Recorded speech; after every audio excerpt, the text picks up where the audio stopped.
The sea has a way of playing tricks on a man's mind, especially when he's all alone. My name is Elias Thorne, and for 30 years, the SD Jude's Head Lighthouse has been my only home. It's a lonely life, but a simple one. The rhythmic sweep of the beam, the endless crash of waves. It becomes your world. Most nights are calm, filled with the quiet companionship of the stars. But when the storms roll in, that's when SD Jude shows its teeth. And that's when I see them. It started about a decade ago, during a northeaster that felt like the world was ending. The waves were colossal, swallowing the jagged rocks at the base of the cliff, a place no sane person would dare to be. Through the rain-lashed glass of the lantern room, I saw movement. At first, I thought it was just the spray, my tired eyes making shapes from the chaos. But then I saw them clearly. Figures, tall, slender silhouettes, black against the churning grey water, climbing the slick, treacherous rocks with an unnatural ease. They moved like spiders, their limbs too long,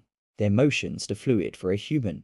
The waves crashed over them, powerful enough to pulverize a fishing boat, yet they clung on, their ascent slow and deliberate. I grabbed my binoculars, my hands trembling. Their forms were indistinct, almost like they were made of shadow and sea spray, but they were undeniably there. They never looked up at the light, just kept climbing, inch by agonizing inch, as if drawn by some unseen force. I called the Coast Guard the first time. I told them I saw people on the rocks. They must have thought I was mad. Elias, the voice on the radio said, full of strained patience. The tide's at its peak and the storm's a Category 3. Nothing could survive out there. They sent a cutter out after the storm passed. They found nothing. No footprints, no wreckage, no bodies. Just the sea-battered rocks, same as they'd always been. After that, I kept my sightings to myself. Who would believe me? The lonely old keeper finally cracked from the solitude. But they kept coming back, only during the worst storms. I'd watch them for hours, my heart a cold stone in my chest. They never reached the top of the cliff. As the storm would begin to wane, just before the break of dawn, they would retreat, one by one, letting the waves reclaim them, sinking back into the depths from which they came. I started keeping a log, separate from the official one. I documented every sighting, the dates, the storm's intensity, the number of figures.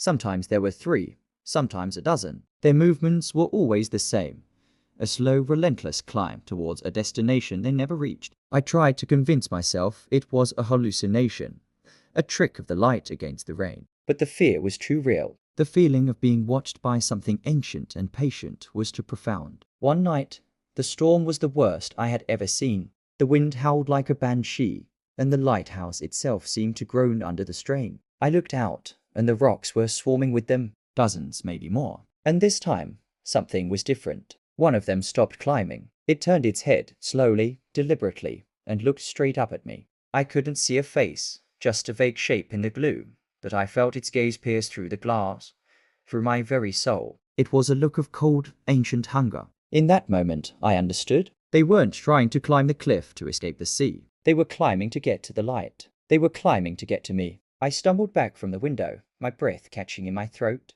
The beam of the lighthouse swept across the scene, and for a split second, it illuminated the figure. Its form was slick and dark, like wet kelp, and its limbs bent at angles that were horribly wrong. It raised one long arm, pointing directly at the lantern room. The other figures stopped their climb and turned in unison, their faceless heads all angled towards me. The storm is raging outside my window right now. The radio is crackling with warnings, telling ships to stay far from shore. But I know they're out there. The waves are high tonight. I can hear the familiar, terrible sound of something scraping against the stone foundation far below. It's a slow, rhythmic sound, like something climbing. I don't know how much longer the stone will hold. The light is my only protection. But I have a chilling thought. What happens when the bulb finally burns out?